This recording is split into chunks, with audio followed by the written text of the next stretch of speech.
ਵਾਹਿਗੁਰੂ ਜੀ ਕਾ ਖਾਲਸਾ ਵਾਹਿਗੁਰੂ ਜੀ ਕੀ ਫਤਿਹ। TV84 ਦੇ ਸਾਰੇ ਦਰਸ਼ਕ ਤੇ ਸਰੋਤੇ ਜਿਹੜੇ ਇਸ ਵਕਤ ਸਾਡੇ ਨਾਲ ਨਾਰਥ ਅਮਰੀਕਾ ਦੇ ਵਿੱਚੋਂ ਜੁੜੇ ਹੋਏ ਆ ਜਾਂ ਫਿਰ ਸੋਸ਼ਲ ਮੀਡੀਆ ਦੇ ਰਾਹੀਂ ਦੁਨੀਆ ਭਰ ਦੇ ਵਿੱਚ ਸਾਨੂੰ ਦੇਖ ਰਹੇ ਆ, ਉਹਨਾਂ ਸਾਰਿਆਂ ਦਾ ਮੈਂ ਅਮਰਵੀਰ ਸਿੰਘ ਅੱਜ ਇਸ ਪ੍ਰੋਗਰਾਮ ਦੇ ਵਿੱਚ ਆਪ ਸਭ ਦਾ ਤਹਿ ਦਿਲੋਂ ਸਵਾਗਤ ਕਰਦਾ।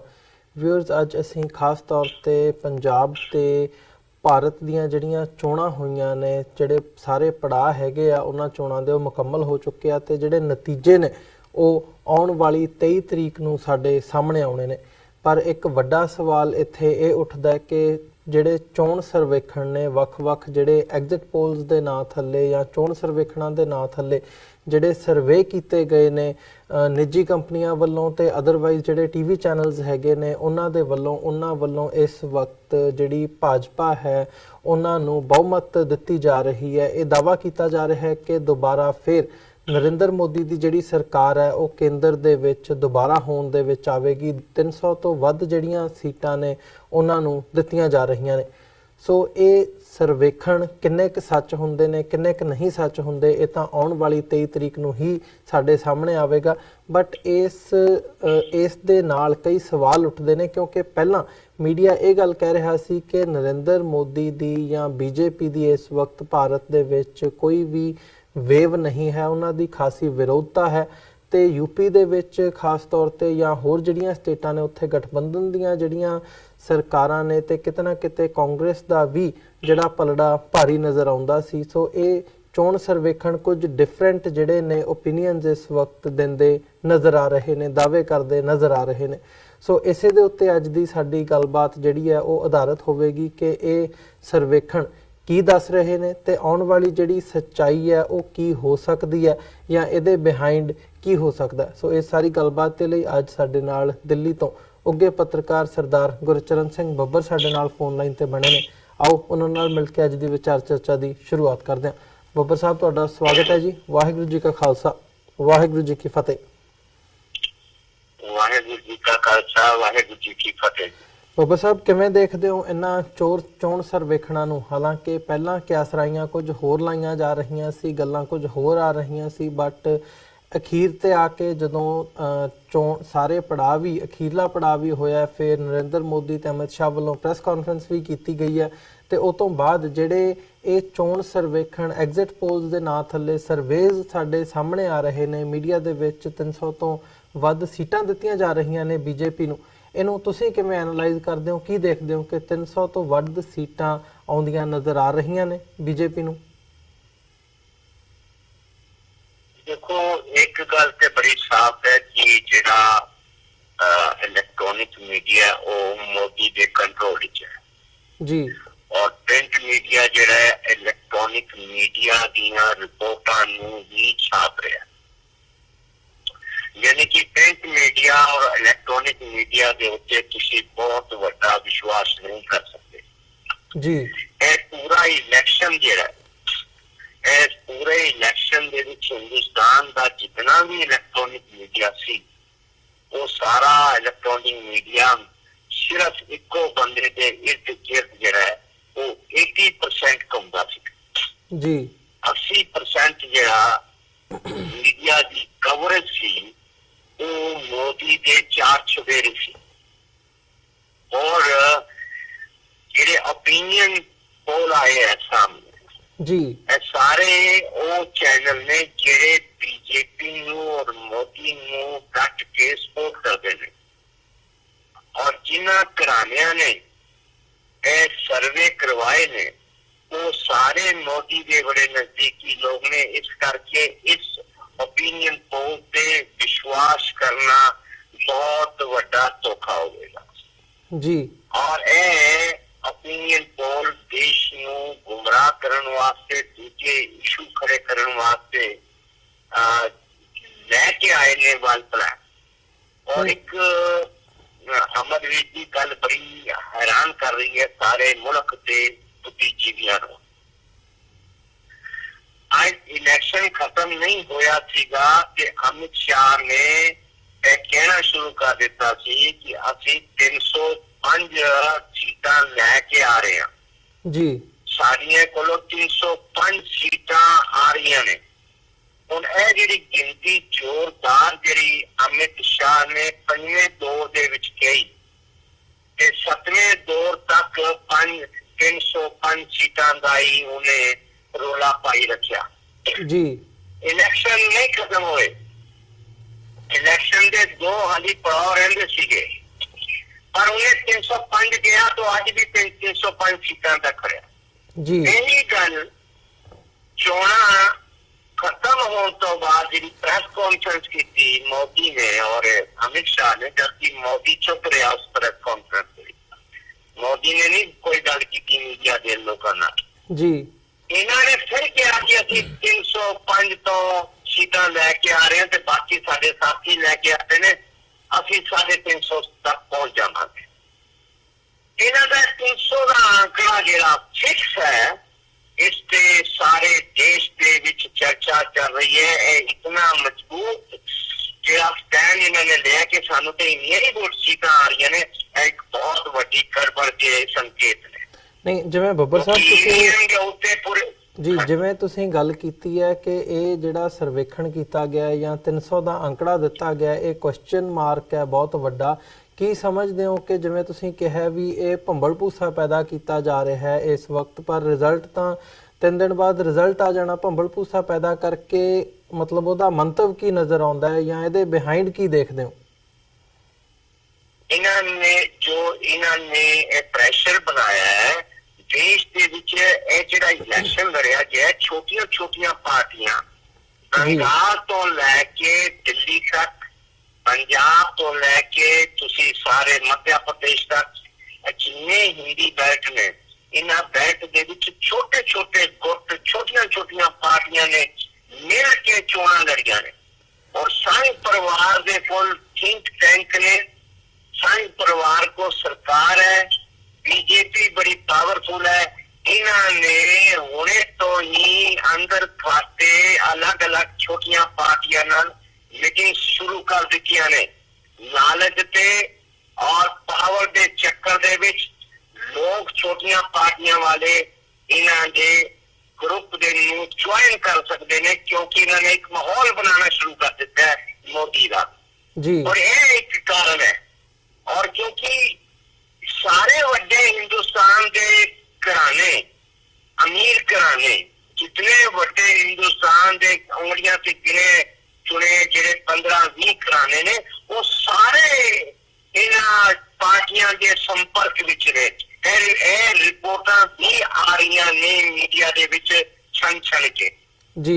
सो लगता है अमरवीर जी, एक होर जिहड़ा ओपोजिशन पार्टियां ने आज इलैक्शन कमीशन नूं मिलन जा रही ने, उन्होंने शक जारी किया ईवीएम मशीनां ते जी। उन्होंने आज एक मेमोरेंडम देना है कि गिनती ईमानदारी नाल होनी चाहिए। किते ईवीएम मशीनां दे विचों असीं उम्मीद कुछ होर कर रहे हैं ते निकले कुछ होर। उन्होंने ईवीएम के उत्ते भी शक जाहिर करना है। आज मेमोरेंडम देने जा रहा सारा विपक्ष मिल के। और दूसरी तरफ मैं ये भी सोचता कि मोदी ने पूरा कैंपेन जिहड़ा है वो धर्म के आधार पे लड़िया है। जिसके भाषणों में तुसी देखोगे उन्हें बहुत जगह जय श्री राम, हर हर महादेव, गंगा मैया, इस मोदी ने इस कैंपेन के विच हिंदुओं नूं एकजुट करन लई काफी जोरदार कैंपेन कीता है। और इस कैंपेन के विच मंदिरां दा बड़ा रोल दिखाया गया है और भगवे का बड़ा रोल दिखाया गया है। और यक हवन इन्हों ज्यादा दिखाया गया है। मुठियां बंद कर करके जय श्री राम के स्टेजा से नारे लाए गए ने। हिंदू वोट एकजुट करने की कैंपेन थी। और दूसरी तरफ मोदी दी पाकिस्तान की आड़ दे विच, कश्मीर की आड़ दे विच मुसलमानों को टारगेट करके एक तरफ करने की कोशिश थी जी। आज कितने नहीं देखने को नहीं आते हैं कि इन चोणों के विच मुसलमानों का पूरा वोट ਮੋਦੀ ਦੇ ਖਿਲਾਫ ਗਿਆ, ਮੁਸਲਮਾਨਾਂ ਦਾ ਪੂਰਾ ਵੋਟ ਮੋਦੀ ਦੇ ਖਿਲਾਫ ਗਿਆ, ਈਸਾਈਆਂ ਦਾ ਪੂਰਾ ਵੋਟ ਜਿਹੜਾ ਉਹ ਨਰਿੰਦਰ ਮੋਦੀ ਦੇ ਖਿਲਾਫ ਗਿਆ, ਔਰ ਪੰਜਾਬ ਤੋਂ ਬਾਹਰ ਰਹਿਣ ਵਾਲੇ ਸਿੱਖਾਂ ਦਾ ਵੋਟ ਉਹ ਵੀ ਮੋਦੀ ਦੇ ਖਿਲਾਫ ਗਿਆ, ਪੰਜਾਬ ਤੋਂ ਬਾਹਰ ਦੇ ਸਿੱਖਾਂ ਦਾ। ਇਸ ਕਰਕੇ ਇਹ ਵੀ ਸੰਕੇਤ ਮਿਲ ਰਹੇ ਨੇ ਕਿ ਇਹਨਾਂ ਦਾ ਇਕਜੁੱਟ ਹੋਣ ਦੇ ਨਾਲ ਦੂਸਰੀ ਤਰਫ ਹਿੰਦੂ ਵੋਟ ਕਿਤੇ ਇਕਜੁੱਟ ਨਾ ਹੋ ਗਿਆ ਹੋਵੇ, ਕਿਉਂਕਿ RSS ਅੰਦਰ ਹੀ ਅੰਦਰ ਹਿੰਦੂਆਂ ਨੂੰ ਇਕਜੁੱਟ ਕਰਨ ਵਾਸਤੇ ਪਿਛਲੇ 2 ਸਾਲ ਤੋਂ ਕੰਮ ਕਰ ਰਹੀ ਸੀ, ਔਰ ਮੋਦੀ ਦਾ ਕੰਪੇਨਿੰਗ ਵੀ ਇਸ ਤਰਫ ਜਾ ਰਿਹਾ ਸੀ।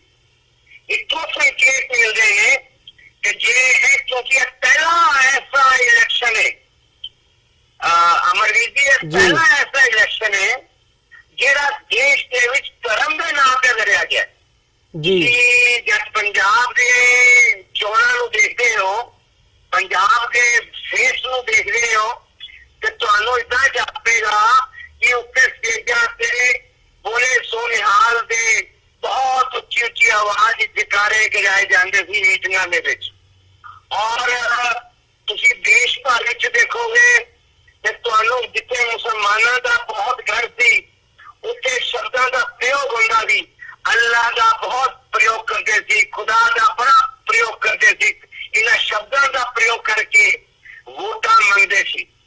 ਤੁਸੀਂ ਦੇਖੋ ਇਹ ਪਹਿਲਾ ਚੁਣਾਵ ਹੈ ਜਿਸ ਦੇ ਸਟੇਜਾਂ ਤੇ ਜੈ ਦੀਨ ਦੇ ਨਾਰੇ ਲੱਗੇ, ਔਰ ਇਹ ਧਰਮ ਦੇ ਆਧਾਰ ਤੇ, ਜਾਤੀ ਦੇ ਆਧਾਰ ਤੇ ਲੱਗੇ ਜੀ। ਇੱਥੋਂ ਜਾਪਦਾ ਹੈ ਕਿ ਦੇਸ਼ ਦੇ ਵਿੱਚ ਜਿਤਨਾ ਤਣਾਅ ਹੁਣ ਵੱਧ ਗਿਆ ਇਸ ਇਲੈਕਸ਼ਨ ਨੇ ਖੜਾ ਕੀਤਾ ਹੈ। ਮਜ਼ਹਬੀ ਤਣਾਅ, ਨਸਲੀ ਤਣਾਅ, ਭਾਸ਼ਾ ਦੇ ਆਧਾਰ ਤੇ ਤਣਾਅ, ਪੂਰਾ ਦੇਸ਼ ਉਬਲ ਗਿਆ। ਔਰ ਤੁਸੀਂ ਜੇ ਸੀਨੀਅਰ ਜਰਨਲਿਸਟ ਹੋ, ਤੁਸੀਂ ਵੀ ਨਜ਼ਰ ਰੱਖਦੇ ਹੋ ਬੜੀ ਪੈਣੀ, ਪੂਰੇ ਮੁਲਕ ਦੇ ਵਿੱਚ ਜਿਸ ਸਟੇਟ ਦੇ ਵਿੱਚ ਚੋਣਾਂ ਹੋਈਆਂ ਨੇ ਹਰ ਜਗ੍ਹਾ ਤਸ਼ੱਦਦ ਹੋਈ ਹੈ ਬੜੇ ਵੱਡੇ ਪੱਧਰ ਤੇ ਜੀ। ਪੂਰੀ ਫੋਰਸ ਲੱਗੀ ਰਹੀ ਹੈ, CRPF ਪੂਰਾ ਦੇਸ਼ ਦੇ ਵਿੱਚ ਪੂਰੀ ਫੋਰਸ ਲੱਗੀ ਰਹੀ। ਇਸ ਦੇ ਬਾਵਜੂਦ ਅੱਗਾਂ ਲੱਗੀਆਂ ਨੇ, ਗੱਡੀਆਂ ਸੜੀਆਂ ਨੇ, ਪੱਥਰ ਚੱਲੇ ਨੇ, ਲੋਕਾਂ ਦੀ ਮਾਰ ਕੁਟਾਈ ਹੋਈ ਹੈ, ਮਰਡਰ ਹੋਏ ਨੇ, ਕਤਲ ਹੋਏ ਨੇ। ਆਹ ਚੋਣਾਂ ਜਿਹੜੀਆਂ ਸੀ ਇਹ ਪੂਰੇ ਤੌਰ ਤੇ ਪਹਿਲੀ ਵਾਰ ਧਰਮ ਦੇ ਆਧਾਰ ਤੇ ਹੋਈਆਂ ਨੇ। ਜੇ ਇਹ ਚੋਣਾਂ ਧਰਮ ਦੇ ਆਧਾਰ ਤੇ ਕਾਮਯਾਬ ਹੋ ਗਈਆਂ ਤੇ ਆने वाला जो वक्त है देश के वास्ते अच्छे संकेत लेके नहीं आएगा जी, क्योंकि पहली बारी मजहबी रंग दिता गया है इन इलेक्शन ਦੇ ਵਿੱਚ, नहीं तो इस तो पहला कभी मजहबी रंग नहीं दिता गया जी। ਜੀ ਬੱਬਰ ਸਾਹਿਬ, ਜਿਵੇਂ ਤੁਸੀਂ ਗੱਲ ਕੀਤੀ ਹੈ EVM ਮਸ਼ੀਨਾਂ ਦੀ, ਇਦਾਂ ਦੀਆਂ ਕਈ ਵੀਡੀਓਜ਼ ਜਾਂ ਕਈ ਥਾਵਾਂ ਤੇ ਇਦਾਂ ਦੀਆਂ ਘਟਨਾਵਾਂ ਵੀ ਸਾਹਮਣੇ ਆਈਆਂ ਨੇ ਵੀ ਬਟਨ ਕੋਈ ਹੋਰ ਦੱਬਿਆ ਗਿਆ ਤੇ ਜਿਹੜੀ ਵੋਟ ਹੈ ਉਹ BJP ਨੂੰ ਜਾ ਕੇ ਪਈ ਹੈ। ਇਦਾਂ ਦੀਆਂ ਕੰਪਲੇਂਟਸ ਜਿਹੜੀਆਂ ਨੇ ਕਈ ਥਾਵਾਂ ਤੋਂ ਸਾਹਮਣੇ ਆਈਆਂ ਨੇ, ਤੇ ਇਹਨਾਂ ਕੰਪਲੇਂਟਸ ਦੇ ਚੱਲਦਿਆਂ ਤੇ ਇਸ ਵਕਤ ਜਿਹੜੀ ਆਪੋਜੀਸ਼ਨ ਹੈ ਉਹਦੇ ਵੱਲੋਂ ਵੀ EVM ਤੇ ਨਿਸ਼ਾਨ ਕੁਐਸਚਨ ਮਾਰਕ ਲਗਾਇਆ ਜਾ ਰਿਹਾ ਹੈ ਕਿ ਇਹਦੇ ਵਿੱਚ ਕੋਈ ਗੜਬੜੀ ਦੇ ਜਿਹੜੇ ਸੰਕੇਤ ਨੇ ਉਹ ਮਤਲਬ ਇਸ ਵਕਤ ਮੀਡੀਆ ਦੇ ਵਿੱਚ ਵੀ ਇਹ ਖਬਰਾਂ ਚੱਲ ਰਹੀਆਂ ਨੇ। ਕੀ ਲੱਗਦਾ ਕਿ EVM ਦੇ ਉੱਤੇ ਕੋਈ ਵੱਡਾ ਸਵਾਲ ਲਾ ਕੇ ਜਿਹੜੀਆਂ ਇਹ ਚੋਣਾਂ ਨੇ ਜਾਂ ਇਹਦੇ ਰਿਜ਼ਲਟਸ ਨੇ ਉਹਨਾਂ ਦੇ ਉੱਪਰ ਕੋਈ ਵੱਡਾ ਕੁਐਸਚਨ ਮਾਰਕ ਲੱਗ ਸਕਦਾ ਹੈ?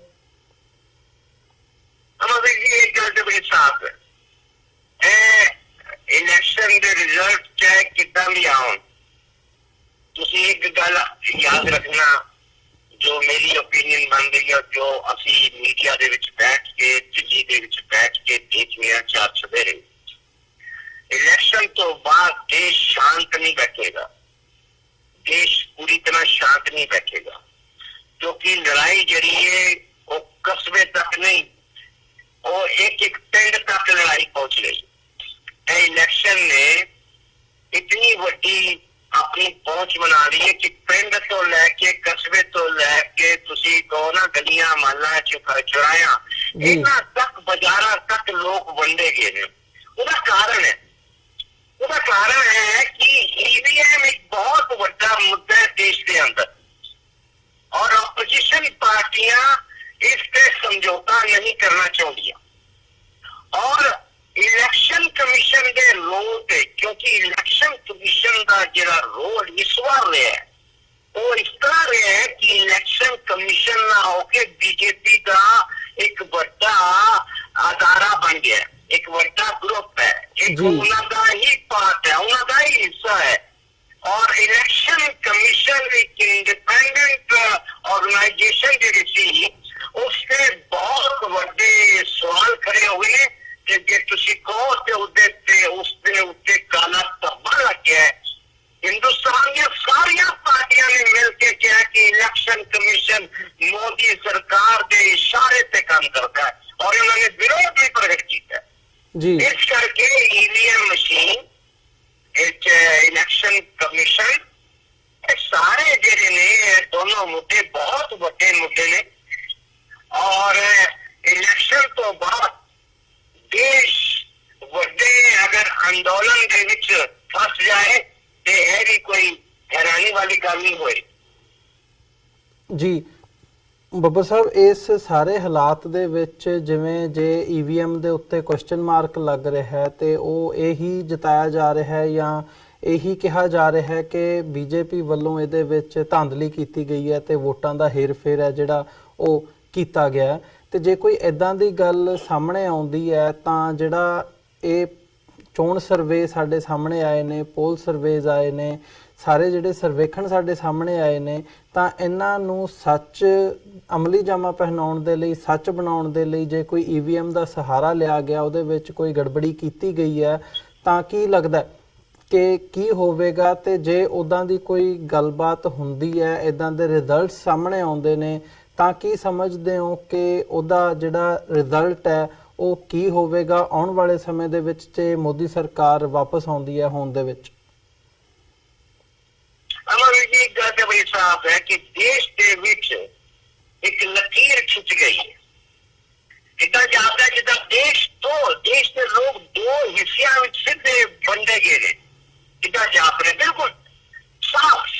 यह गल मैं नहीं, यह गल मीडिया के विच बहुत बड़े सीनियर्स मेरे साथी ने उन्हों का भी है कहना जिन्होंने ऑब्जर्व किया है। देश के विच ना एक लकीर खिंच गई है और देश जितना वंडिया गया मोदी के समर्थक दे विच, उहदे समर्थन दे विच ते मोदी विरोधी दो लहरां देश के विच खड़ियां हो गई। एक तरफ मोदी नाल खड़े हो गए लोग, दूसरी तरफ मोदी के खिलाफ खड़े हो गए पिंड तो लैके शहर तो लैके पूरे देश विच। इस करके गल्लां जिहड़ियां आ रही ने सामने, गुस्सा जिहड़ा आ रहा है ममता बनर्जी तो लेके मायावती तो लेके कांग्रेस पार्टी तक और छोटिया पार्टियां दे विच जिहड़ा गुस्सा देखण नूं आ रहा है बड़ा जबरदस्त। पिंड पिंड थां गलियां मालियां बाजारां दे विच दो हिस्सियां विच जिहड़ा देश वंडिया गया है, इन्हां चोणां ने वंड दिता है। हर चोणां ने देश नूं सीधे तौर ते दो हिस्सियां च वंड दिता है। एक तरफ मोदी के नाल खड़े हो गए, एक तरफ मोदी के खिलाफ खड़े हो गए। इस करके खतरा बहुत बड़ा बढ़ गया। इस करके खतरा बढ़ गया तनाव का, भाईचारे के टुटन का, देश के उत्ते खतरा मंडरा रहा है। इस करके मंडरा रहा है कि जरा तुसी गलियां तो लैके देश लैवल तक जब तुसी टकराव के विच खड़े हो, हर तरफ टकराव है और इतना गुस्सा है कि लोग गल करते करते लड़ पैंदे ने। मतलब कि जे मोदी के हक का बंदा है वो मोदी के खिलाफ गल नहीं सुन सकता, इतों तक की मार कुटाई शुरू हो जाती है। जो दूसरा है वो मोदी के खिलाफ बोलता है, दस के बोलता है, तो मोदी के बंदे उन्हें टुट के पै जाते हैं जी। गल एक रुझान देखने को मिलता जा रहा है जिहड़ा खत्म नहीं होएगा, जिहड़ा बढ़ेगा, क्योंकि देश के पोलिटिकली हालात के नाल नाल देश के जिहड़े आर्थिक हालात ने वो बड़े खराब ने। लोगों को रोजी रोटी नहीं है, इस करके लोगों के विच गुस्सा बड़ा है, लोगों ने महंगाई बढ़ी है, कारोबार ठप ने, कारोबार चौपट ने, लोग हेल्पलेस ने, लोगों को काम नहीं, बिजनेस नहीं। चोणा तो बाद महंगाई होर तब तरक्की होएगी और लोगों को कारोबार होना नहीं कि देश या दो लकीरां दे विच बनिया होया है इहदे विच तनाव बहुत वधेगा जी ਬੱਬਰ ਸਾਹਿਬ ਤੁਹਾਡਾ इस करके ਇਹ ਚੋਣਾਂ ਜਿਹੜੀਆਂ ਨੇ ਦੇਸ਼ ਵਾਸਤੇ ਬਹੁਤ मतलब कि खतरे की घंटी बजा के जा रही है ਜੀ ਬਿਲਕੁਲ ਤੇ ਆਉਣ ਵਾਲੇ ਸਮੇਂ ਦੇ ਵਿੱਚ ਦੇਖਣਾ ਹੋਵੇਗਾ ਕਿ ਗੱਲ ਜਾਂਦੀ ਕਿੱਧਰ ਨੂੰ ਹੈ ਪਰ ਤੁਹਾਡਾ ਤੁਸੀਂ ਆਪਣਾ ਸਮਾਂ ਕੱਢ ਕੇ ਵਿਚਾਰ ਦਿੱਤੇ ਆ ਤੇ ਤੁਹਾਡਾ ਬਹੁਤ-ਬਹੁਤ ਧੰਨਵਾਦ ਅੱਜ ਦੇ ਸ਼ੋਅ ਦੇ ਵਿੱਚ ਇੱਥੇ ਇਜਾਜ਼ਤ ਚਾਹਾਂਗੇ ਜੀ ਫਤਿਹ ਦੀ ਸਾਂਝ ਪਾਈ ਅੰਤ ਦੇ ਵਿੱਚ ਵਾਹਿਗੁਰੂ ਜੀ ਕਾ ਖਾਲਸਾ ਵਾਹਿਗੁਰੂ ਜੀ ਕੀ ਫਤਿਹ ਵਾਹਿਗੁਰੂ ਜੀ ਕੀ ਫਤਿਹ ਵਿਊਅਰਸ ਇਹ ਸਨ ਸਰਦਾਰ ਗੁਰਚਰਨ ਸਿੰਘ ਬੱਬਰ ਜਿਹੜੇ ਕਿ ਦਿੱਲੀ ਤੋਂ ਸਾਡੇ ਨਾਲ ਜੁੜੇ ਸੀ ਤੇ ਇਹਨਾਂ ਦਾ ਮੰਨਣਾ ਹੈ ਵੀ ਭਾਵੇਂ 23 ਤਰੀਕ ਨੂੰ ਨਤੀਜੇ ਸਾਹਮਣੇ ਆਉਣਗੇ ਪਰ ਇੱਕ ਗੱਲ ਇਹਨਾਂ ਨੇ ਯਕੀਨਨ ਤੌਰ ਤੇ ਕਹੀ ਹੈ ਕਿ ਇੰਡੀਅਨ ਸੋਸਾਇਟੀ ਦੇ ਵਿੱਚ ਇਸ ਵਕਤ ਜਿਸ ਤਰ੍ਹਾਂ ਦੀ ਸਿਆਸਤ ਚੱਲ ਰਹੀ ਹੈ ਉਹਨੇ ਸੋਸਾਇਟੀ ਨੂੰ ਪੋਲਰਾਈਜ਼ ਕਰ ਦਿੱਤਾ ਹੈ ਧਰੁਵੀਕਰਨ ਕਰ ਦਿੱਤਾ ਹੈ ਸੋਸਾਇਟੀ ਦਾ ਲੋਕਾਂ ਦੇ ਜਿਹੜੇ ਮਾਈਂਡਸੈਟ ਨੇ ਉਹ ਧਰਮ ਦੇ ਆਧਾਰ ਤੇ ਵੰਡੀਆਂ ਪੈਂਦੀਆਂ ਇਸ ਵਕਤ ਨਜ਼ਰ ਆ ਰਹੀਆਂ ਨੇ ਸੋਸਾਇਟੀ ਦੇ ਵਿੱਚ ਸੋ ਇਹ ਗੱਲ ਰਿਜ਼ਲਟਸ ਕੀ ਆਉਂਦੇ ਆ ਸਰਵੇਖਣ ਕਿੰਨੇ ਕੁ ਸੱਚ ਹੁੰਦੇ ਆ ਜਿਹੜੀਆਂ 300 ਪਲੱਸ ਸੀਟਾਂ ਬੀਜੇਪੀ ਨੂੰ ਦਿੱਤੀਆਂ ਜਾ ਰਹੀਆਂ ਨੇ ਇਹਦਾ ਜਿਹੜਾ ਰਿਜ਼ਲਟ ਹੈ ਉਹ 23 ਤਰੀਕ ਨੂੰ ਸਾਡੇ ਸਾਹਮਣੇ ਆ ਜਾਵੇਗਾ ਤੇ ਗੱਲ ਕਲੀਅਰ ਹੋਊਗੀ ਪਰ ਇਹ ਆਉਣ ਵਾਲਾ ਸਮਾਂ ਦੱਸੇਗਾ ਕਿ ਇਹ ਜਿਵੇਂ ਬੱਬਰ ਸਾਹਿਬ ਦੇ ਜਿਹੜੇ ਕਨਕਲੂਡਿੰਗ ਕਮੈਂਟ ਆ ਜੋ ਉਹਨਾਂ ਦਾ ਵੀ ਆਉਣ ਵਾਲੇ ਸਮੇਂ ਦੇ ਵਿੱਚ ਇਹ ਜਿਹੜਾ ਸਮਾਂ ਹੈ ਉਹ ਬੜਾ ਹੀ ਘਾਤਕ ਨਜ਼ਰ ਆ ਰਿਹਾ ਹੈ ਸੋ ਇਹਨਾਂ ਹੀ ਸ਼ਬਦਾਂ ਦੇ ਨਾਲ ਅੱਜ ਦੇ ਸ਼ੋਅ ਦੇ ਵਿੱਚ ਅਸੀਂ ਤੁਹਾਡੇ ਕੋਲੋਂ ਇੱਥੇ ਹੀ ਇਜਾਜ਼ਤ ਚਾਹਾਂਗੇ ਦੁਬਾਰਾ ਫਿਰ ਕੱਲ ਨੂੰ ਤੁਹਾਡੇ ਨਾਲ ਮੁਲਾਕਾਤ ਹੋਵੇਗੀ ਤਦ ਤੱਕ ਲਈ ਇਜਾਜ਼ਤ ਦਿਓ ਜੀ ਵਾਹਿਗੁਰੂ ਜੀ ਕਾ ਖਾਲਸਾ ਵਾਹਿਗੁਰੂ ਜੀ ਕੀ ਫਤਿਹ